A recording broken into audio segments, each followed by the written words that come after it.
నేపాల్లో చిక్కుకున్న ఏపీ వాసుల తరలింపు ప్రక్రియ వేగవంతమైంది. రియల్ టైమ్ గవర్నెన్స్ సెంటర్ ద్వారా మంత్రి నారా లోకేష్ రెండో రోజు సమీక్ష నిర్వహించారు. ఈ సమీక్షలో హోంమంత్రి అనిత, మంత్రులు కందుల దుర్గేష్, కొండపల్లి శ్రీనివాస్, ఇతర ఉన్నతాధికారులు పాల్గొన్నారు. ఏపీ ప్రభుత్వం ఏర్పాటు చేసిన ప్రత్యేక విమానం ఇప్పటికే ఖాట్మండుకు చేరుకోగా అక్కడి నుంచి మధ్యాహ్నం 3 గంటల ప్రాంతంలో విశాఖకు, అనంతరం తిరుపతికి ప్రత్యేక విమానం చేరుకోనుంది.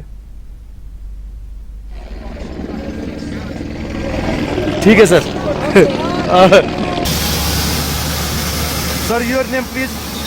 आपका नाम? श्रीनिवास. श्रीनिवास. भूपति. ओम नमः शिवाय. सुधाकर. ओके. हर हर महादेव. నేపాల్లో చిక్కుకున్న తెలుగు వారిని స్వదేశాలకు తరలించేందుకు ముమ్మరంగా ఏర్పాట్లు జరుగుతున్నాయి. సో దీనికి సంబంధించి పూర్తి సమాచారాన్ని మా కరెస్పాండెంట్ సత్య అందిస్తారు. సత్య, శ్రీనివాస్, నేపాల్లో ఏర్పడ్డ ఉద్రిక్త పరిస్థితుల్లో చిక్కున్న తెలుగువారిని రక్షించేందుకు నిన్న ఉదయం నుంచి కూడా మంత్రి నారా లోకేష్ ఒక భగీరథ ప్రయత్నమే చేస్తున్నారని చెప్పుకోవచ్చు.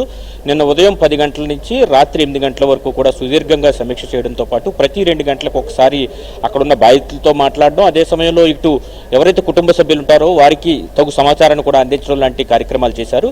అయితే మొదట్లో 60 మంది వరకు మాత్రమే అక్కడ ఉన్నారు అనే సమాచారం ప్రభుత్వం వద్ద ఉన్నప్పటికీ మిగతా అన్ని జిల్లాల నుంచి కూడా ఆయా కలెక్టర్ల ఆఫీసుల నుంచి ఎంతమంది నేపాల్ వెళ్లారనే విషయాన్ని పూర్తి స్థాయిలో ఐడెంటిఫై చేయడంతో పాటు వాళ్ళ కోఆర్డినేట్స్, వాళ్ళు ఎక్కడ చెందిన వారు, ఎక్కడికి వెళ్లారు, ఎక్కడున్నారనే దాని మీద వాళ్ళ కోఆర్డినేట్స్ని కూడా పూర్తి స్థాయిలో సేకరించి వారితో నేరుగా ప్రతి 2 గంటలకు ఒకసారి వీడియో కాల్ రూపంలో మంత్రి నారా లోకేష్ మాట్లాడడం, వారికి ధైర్యం చెప్పడం, ఆహారం లేని వారికి ఆహారం అందించే ప్రయత్నం, అక్కడ లోకల్గా ఉన్నటువంటి వారితో ఆహారం అదేవిధంగా మంచినీరు అందించే ప్రయత్నం అయితే నిన్న ఉదయం నుంచి కూడా చేస్తూ వచ్చారు.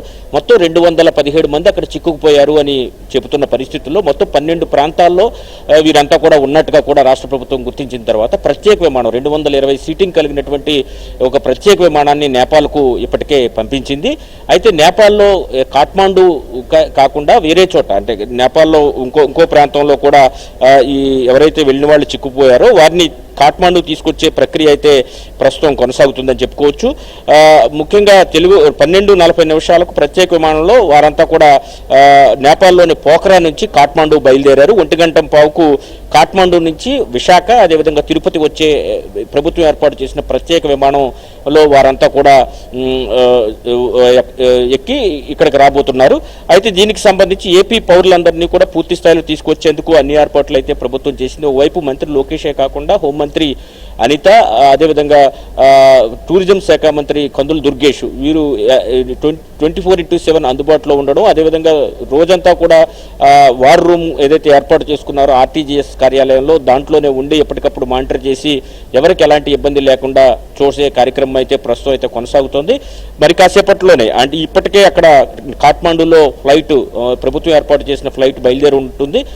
కాసేపట్లో విశాఖపట్నంకి, అక్కడి నుంచి తిరుపతికి 2 స్టేజ్ల్లో వారందరినీ కూడా తీసుకొచ్చి ఏపీకి తీసుకురానున్నారు. ఇదే సమయంలో వస్తున్నటువంటి ప్రయాణికులు ఎవరైతే ఉన్నారో నేపాల్లో చిక్కున్న వాళ్ళు, ఆంధ్రప్రదేశ్ ప్రాంతానికి చెందిన పౌరులు ఎవరైతే ఉన్నారో వారందరికీ కూడా లోకల్గా ఉన్నటువంటి కూటమి ఎమ్మెల్యేలందరూ కూడా స్వాగతం పలికి అక్కడి నుంచి వారిని తమ స్వస్థలాలకు చేర్చే బాధ్యతను కూడా లోకల్లో ఉన్నటువంటి ఎమ్మెల్యేలకు అప్పగించారు. దానిలో భాగంగా వాహనాలు వాటిని కూడా లోకల్గా ఉన్నటువంటి ఎమ్మెల్యేలు, ఇతర ప్రజాప్రతినిధులు అయితే ఏర్పాటు చేసి వారందరినీ కూడా సురక్షితంగా వాళ్ళ ఇంటికి చేర్చిన తర్వాతే ప్రభుత్వం పూర్తి స్థాయిలో ఈ ఆపరేషన్ పూర్తి చేసినట్టుగా భావిస్తుందని లోకేష్ కూడా కొద్దిసేపటి క్రితం చెప్పడం జరిగింది.